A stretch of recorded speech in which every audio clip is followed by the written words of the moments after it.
आज मैं 10th class की सेकंड चैप्टर की ऊपर लेक्चर दूंगा। उसका जो सेकंड चैप्टर है वो क्वाड्रेटिक इक्वेशंस हैं, अनइक्वालिटीज़ है। क्वाड्रेटिक इक्वेशन किस तरह की होती है, उसमें सबसे पहले एक्स स्क्वायर आता है, फिर एक्स आता है और फिर बगैर एक्स के वैल्यू यानी कांस्टेंट वैल्यू आती है। ये क्वाड्रेटिक इक्वेशन की फॉर्म है। इस जनरली हम इस तरह रिप्रेजेंट करते हैं।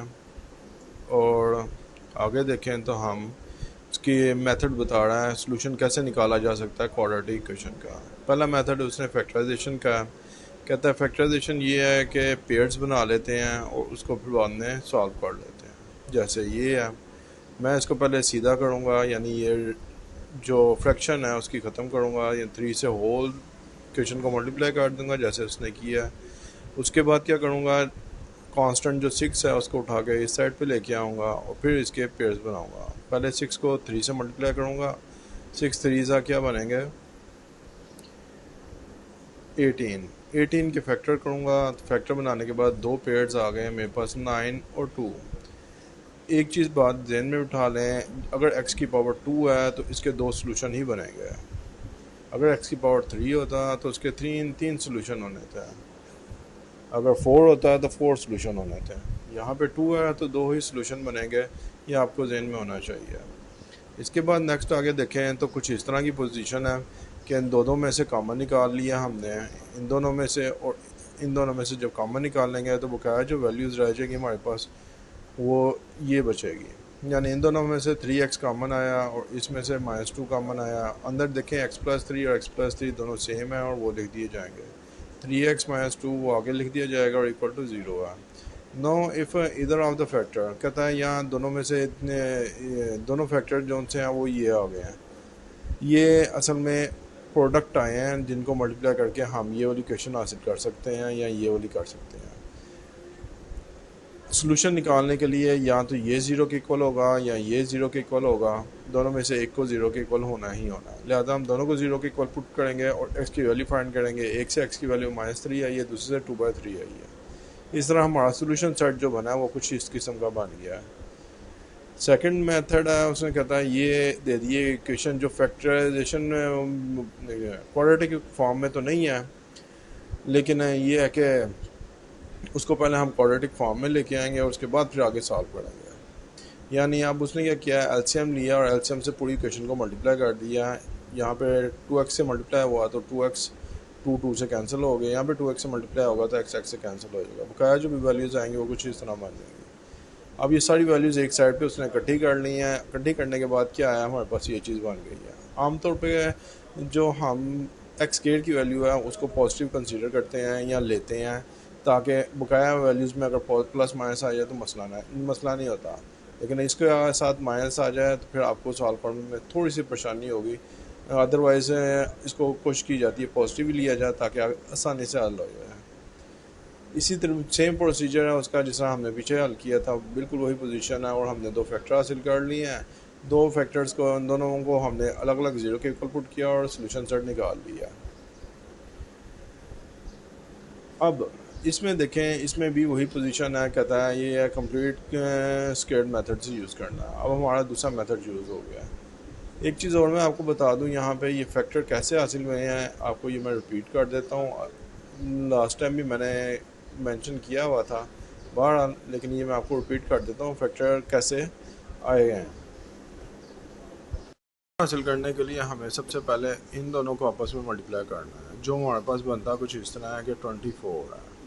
अब 24 के जब हम डिवाइड करके फैक्टर हासिल करते हैं तो सेम प्रोसीजर 12 आएगा, फिर क्या आएगा 2 से अगेन जाएगा 6 आएगा और 6 से फिर अगेन जाएगा तो फिर क्या आएगा 3 आएगी और 3 ये आएगी। ये हमारी मल्टीप्लिकेशन के लिहाज से 24 है। यानी हम अगर मल्टीप्लाई करें तो ये नंबर्स यूज़ होंगे, इसके अलावा और कोई नंबर यूज़ हो ही नहीं सकता, जिसके बाद 24 हमें हासिल हो जाएगा एग्जैक्टली। अब रही बात सेंटर वाले पॉइंट की जो -11 के साथ मेंशन है। अब -11 हासिल करने के लिए हमारे पास दो ऑप्शन है। नंबर एक, हम इसको क्या करें, जो पेड़ बनते हैं वो हासिल कर लें। मसलन मैं क्या करता हूँ, मैं पहले ये 6 और 4 कर लेता हूँ। 6 4 10 बनता है, अगर माइनस करूँगा तो 2 आएगा।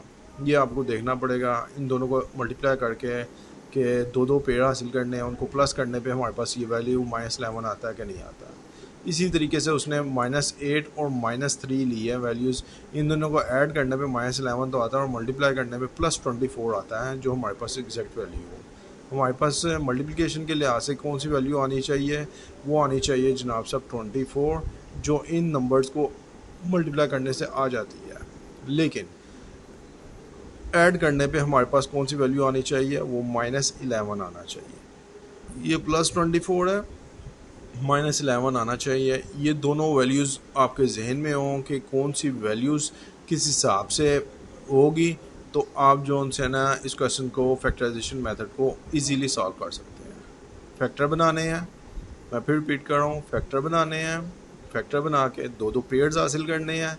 जो पेयर आपका सही होगा, यानी जिसको इनको मल्टीप्लाई करने से तो आ रहा है लेकिन दो ऐड करने पे आपको -11 दे रहा है, तो वही पेयर सही होगा। एक ही पेयर सही होता है, इसके अलावा कोई दूसरा पेयर बन ही नहीं सकता है। प्लस माइनस का बहुत ज़्यादा ख्याल रखना है। अगर प्लस माइनस का ख्याल ना रखा, फैक्टर बन सकते हैं, हो सकता है फैक्टर बन जाए, ज़रूरी नहीं है कि वो प्लस का सही आंसर दें या ना दें। सेम प्रोसीजर है, यहाँ पे -8 और -3 ही एक फैक्टर बनते थे, जिनको मल्टीप्लाई करने पे 24 आता है, पॉजिटिव आता है, और माइनस करने पे ऐड करने पे -11 देता है।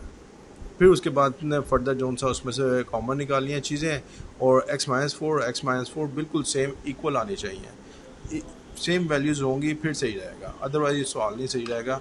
इसके बाद फिर हम आगे देखते हैं अब आगे क्या होगा। आ गया कंप्लीट स्केलिंग मेथड। ये मेथड भी बड़ा इंपॉर्टेंट है। कहता है ये दूसरा मेथड है जिसके तरीके से हम सॉल्व कर सकते हैं। इसमें क्या तरीक़ेकार होता है, हमने स्केयर बनाना है किसका, या तो a + b का होल स्केयर बनाएंगे या a - b का होल स्केयर बनाएंगे। इन दोनों में से एक का स्केयर बनाना ही है।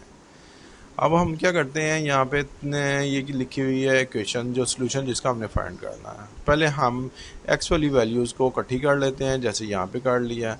फिर उसके बाद हम जो x स्केयर के साथ अगर स्केयर की वैल्यू है तो फिर तो सही है, अगर नहीं है तो फिर उसको डिवाइड करके दूसरी साइड पे ले आना, यानी उसको डिवाइड कर देना, कोफिशिएंट को ख़त्म कर देना। x का कोफिशिएंट कौन सा है, यहाँ पे 3 है, ठीक है। उसको हमने ख़त्म करने के लिए क्या किया, डिवाइड कर दिया। जब डिवाइड किया तो यहाँ पे 10/3 आ गया, 32/3 आ गया। अब हमारे पास जो कंप्लीट स्केलिंग के लिए नेक्स्ट स्टेप था वो रह गया। उसमें क्या पोजीशन थी वो मैं आपको भी बताता हूँ। सवाल लिख लिया। अब क्या तरीका इस्तेमाल करेंगे हम इसको कि जनाब साहब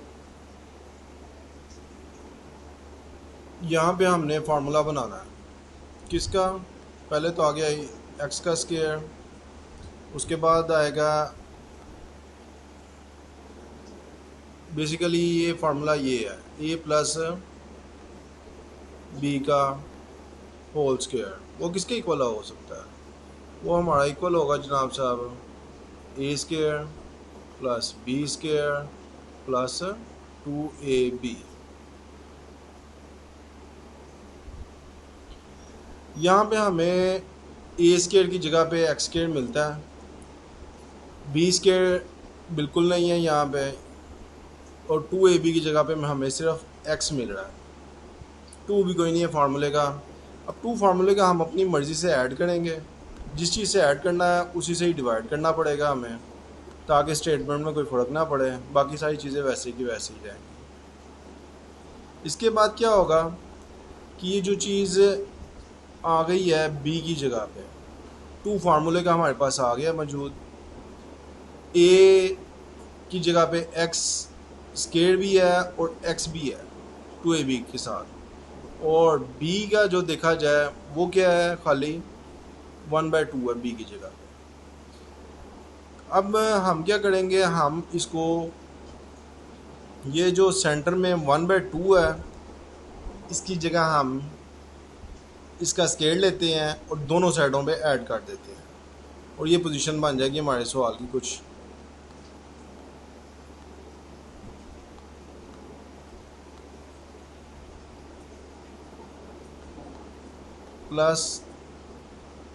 +1/2 का होल स्केयर, यहाँ पे भी ऐड कर दिया हमने और यहाँ पे भी ऐड कर दिया हमने।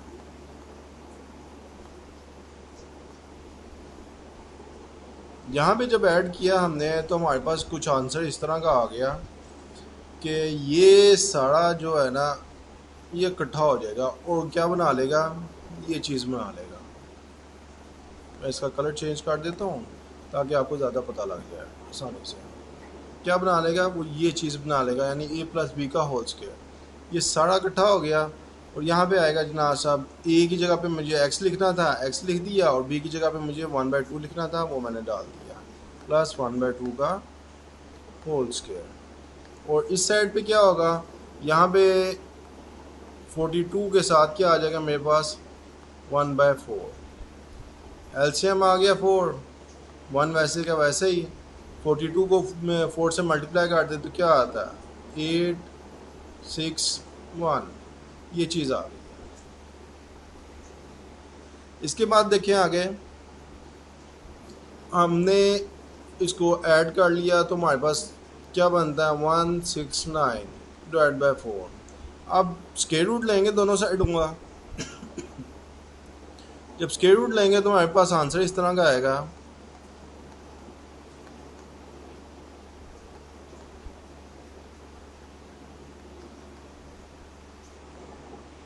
ये हमारी मर्ज़ी है, हम चाहे इसके साथ प्लस माइनस लगा लें, चाहे दूसरी साइड के साथ लगा लें।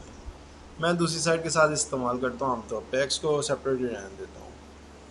जब इसका स्क्वायर रूट लूँगा तो मेरे पास आंसर कुछ आया, ये आएगा प्लस माइनस 13 डिवाइड बाय 2। अब ये कि किसके बराबर आ गया, x प्लस 1/2, और ये चीज़ आ गई मेरे पास 13 डिवाइड बाय 2 प्लस माइनस के साथ। अब प्लस माइनस के साथ मेरे पास ये चीज़ आ गई है।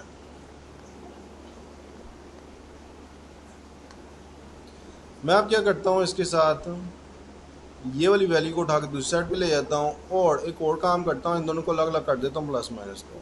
मेरे पास ये चीज़ बन जाएगी, x is equal to 13 divide by 2 minus 1/2। यहाँ पे आ गया x is equal to 13 divide by 2 minus 2 minus 1/2। यहाँ पे भी माइनस का है, एक प्लस का एक माइनस का मैंने अलग अलग काट दिया। इसके बाद मैं क्या करूँगा, इसके साथ मैंने क्या किया जनाब साहब, इनका एलसीएम 2 ही आएगा, 1 वैसे का वैसे ही, 13 भी वैसे का वैसे ही। रिटर्न में मुझे देगा 12 2 6, और आंसर क्या आ गया मेरे पास, 6 आंसर आ गया। यानी x इज इक्वल टू किसके इक्वल आ गया, 6 के। दूसरी साइड पे देखा जाए तो कुछ इस तरह का है, x is equal to 2 minus 13 minus 1 which is equal to minus 14 divide by 2 7, और आंसर आ गया मेरे पास -7। x is equal to -7। इस तरह करके ये दो आंसर मैं बड़े आराम से फाइंड कर लूँगा इस सवाल के, और ये इजीली आपको समझ आ जाएगी। ये है कंप्लीट स्केलिंग का पूरा मेथड जो मैंने आपको इस वक्त समझा दिया और हल करके बताया कि इसमें क्या क्या चीज़ें हैं। कुछ जगहों पे मैंने स्टेटमेंट नहीं लिखी, वो आपको लिखनी चाहिए, जैसे कि ये यहाँ पे इस जगह पे आपको एक स्टेटमेंट लिखनी चाहिए कि बाय एडिंग बोथ साइड 1/2 का होल स्क्वायर। उसके बाद यहाँ पे लिखना चाहिए आपको बाय टेकिंग स्क्वायर रूट